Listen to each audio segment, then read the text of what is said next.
Imagine a creature that flies through the air, only to be flown thousands of miles again by humans. Sounds wild?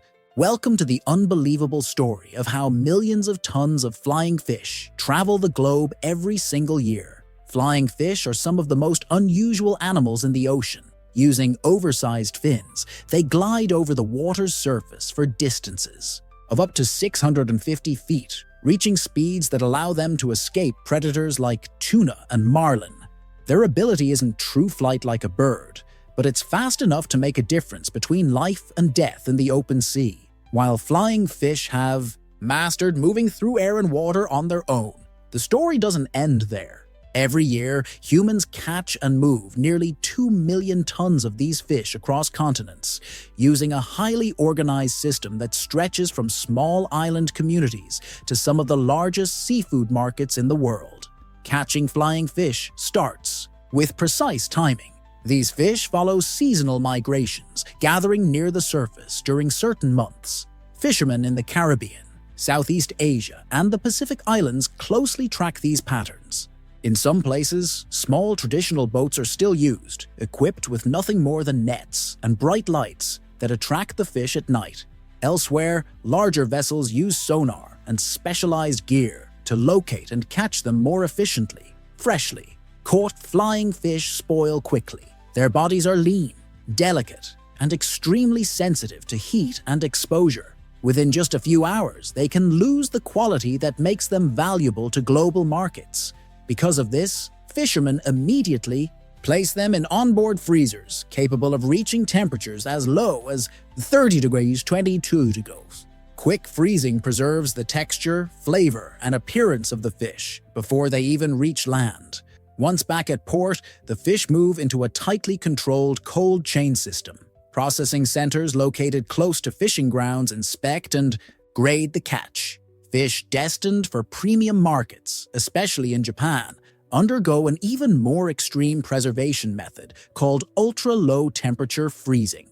These freezers operate below 60 degrees Celsius and 76 degrees, slowing biological processes to almost zero and keeping the fish in peak condition. Unlike heavier seafood products like tuna, most flying fish are shipped by air.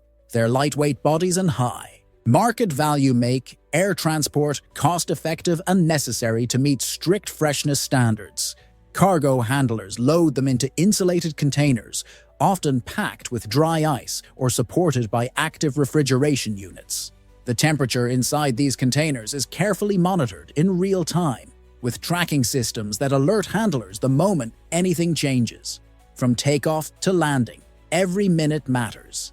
Delays on the runway, improper storage, or even brief exposure to warmer temperatures can cause spoilage. Logistics teams work with tight schedules, specialized equipment, and international coordination to make sure the fish arrive in top condition. By the time a box of flying fish reaches a restaurant in Tokyo or a market stall in Paris, it has passed through multiple layers of careful handling, all designed to deliver something that still tastes and looks as if it came straight from the ocean. Flying fish aren't just fast when escaping predators.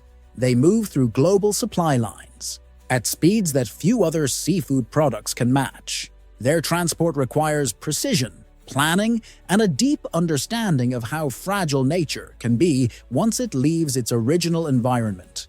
The cold chain system that supports the flying fish industry is one of the most carefully managed in global seafood logistics. From the moment a flying fish leaves the ocean, it is treated as a high-risk, high-value product that demands constant attention. At the first stage, fishermen rapidly sort the catch while still on the boat. Fish that show signs of bruising or damage are discarded immediately. Only those in perfect condition continue through the freezing process. Onboard freezers drop the fish to 30 degrees Celsius within hours, halting the natural degradation that begins almost the moment the fish leaves the water. Once frozen, the fish are transferred into insulated containers designed to maintain a stable temperature during transport to coastal processing facilities. Here, every batch is inspected by quality control. Teams trained to identify even minor flaws, size, weight, skin color, and texture are all evaluated to determine the market each fish will serve. High-end markets, such as Japan, demand the strictest standards, while other regions allow slightly more variance. Processing centers use specialized, cold rooms, where the ambient temperature remains below 20 degrees Celsius at all times. Workers wear heavy thermal suits as they sort, package, and label the fish for export. At this point, most flying fish are vacuum sealed to eliminate exposure to air and reduce the risk of freezer burn. Some shipments intended for luxury markets undergo an additional ultra-low temperature freezing process, dropping the fish below 60 degrees Celsius to preserve cellular structure more effectively. Transportation to airports follows strict protocols. Refrigerated. Trucks equipped with GPS tracking and real-time temperature monitoring carry the cargo from processing facilities to air freight terminals. Here, time is critical. Delays on the tarmac or mishandling during loading could cause small but irreversible increases in temperature, resulting in immediate rejection upon arrival. Air freight containers used for flying fish are specialized units. Some rely on passive cooling with thick insulation and dry ice, while others feature active refrigeration systems powered by battery packs.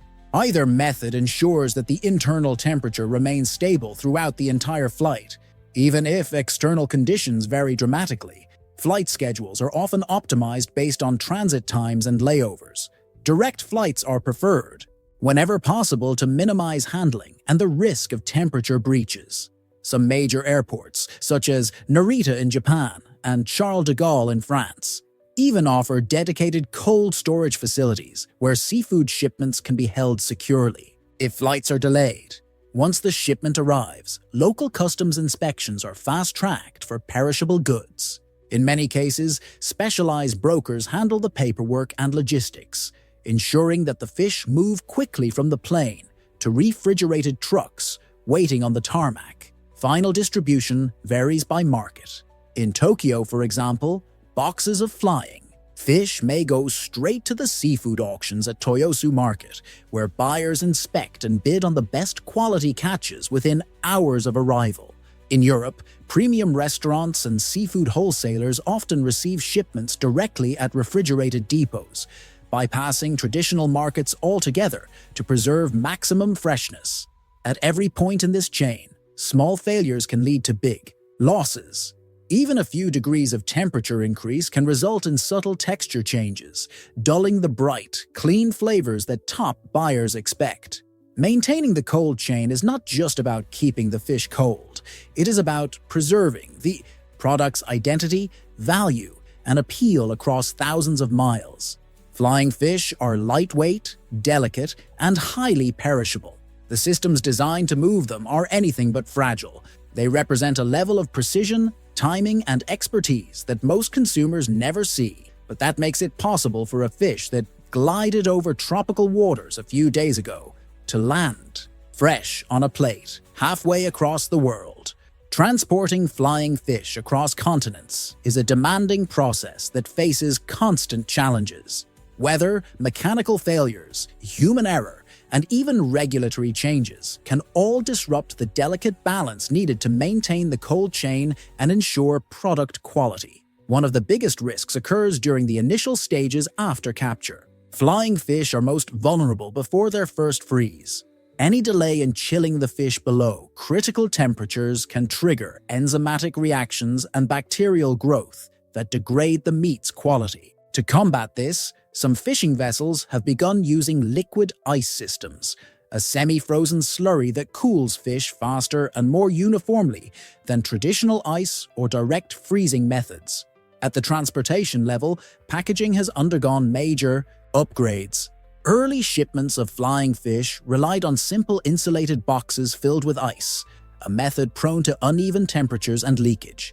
Today's containers use vacuum insulation panels combined with phase change materials, which maintain stable internal temperatures for much longer periods without external power sources. This technology significantly reduces the risk of spoilage during unexpected delays. Another innovation is the use of smart sensors embedded in cargo shipments. These small devices track temperature, humidity, and even vibration levels in real time. If the internal temperature of a container rises even slightly above safe limits, handlers are immediately alerted. Some sensors also record data that can be audited later, providing proof that the cold chain was maintained throughout transport.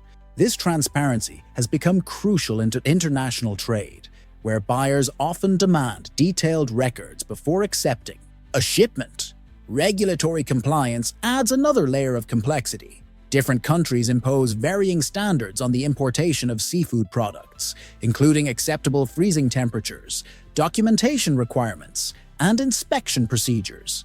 Exporters must stay current with evolving regulations to avoid costly rejections or delays at customs.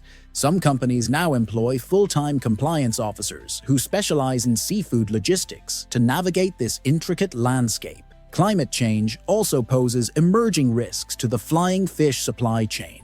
Rising ocean temperatures and changing current patterns can alter fish migration routes, forcing fishermen to travel farther and adapt to new seasonal cycles.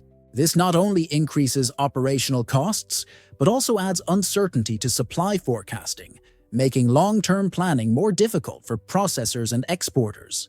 To manage these challenges, the industry has embraced greater collaboration. Fishermen, processors, logistics companies, and buyers coordinate more closely than ever before, sharing real-time data and aligning operations to optimize timing.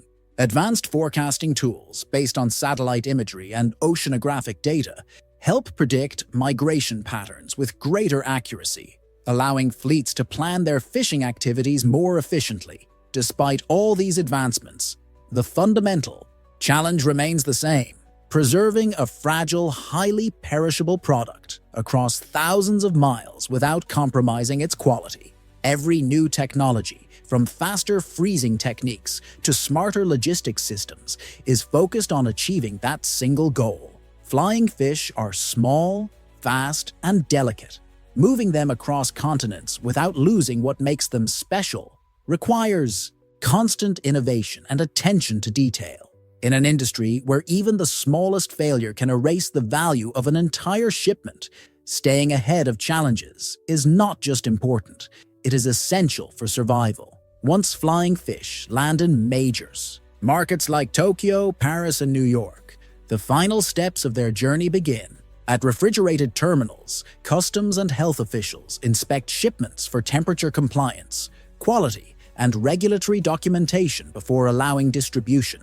In Japan, flying fish, called tobiuo, are highly sought after for sushi, and sashimi, prized for their clean flavor and delicate texture. Caribbean cuisines often feature them marinated and pan-fried, serving as the centerpiece of traditional dishes. Their appearance on menus is typically seasonal, marketed as rare and premium offerings due to their limited availability and the complexity of their transport.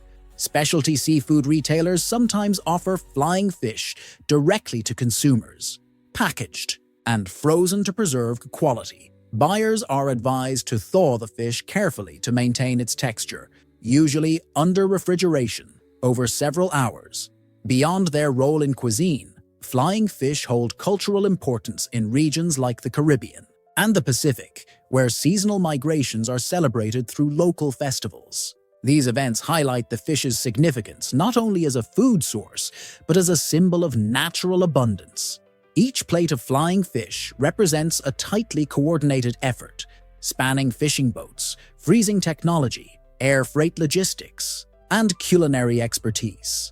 What appears simple on a plate is, in reality, the result of a global network built around preserving the unique qualities of one of nature's most remarkable species. Flying fish are often seen as symbols of freedom and lightness, gliding across the ocean's surface with effortless grace. Yet behind their brief flight lies a complex chain of human effort, technology, and precision that few people ever consider. Each fish that appears on a dinner plate has passed through a demanding sequence of freezing, transportation, inspection, and preparation, involving hundreds of individuals across multiple countries. What seems like a simple seafood dish is, in reality, the result of tight coordination between fishermen, cold storage engineers, air freight specialists, customs brokers, and chefs. It is a process shaped by strict timelines, environmental challenges, and a constant race against time. Every stage is designed to protect the qualities that make flying fish so valuable: freshness, texture, and flavor, despite the thousands of miles they travel. The next time you encounter flying fish at a market or restaurant, remember that you are not just tasting the ocean. You are experiencing the result of a global system that relies on speed, precision, and innovation to bring one of nature's lightest travelers to your table in perfect condition. And beyond flying fish, countless other foods make even more complex and surprising journeys to reach distant markets. Their stories reveal a hidden side of global trade, one where the extraordinary often hides in plain sight.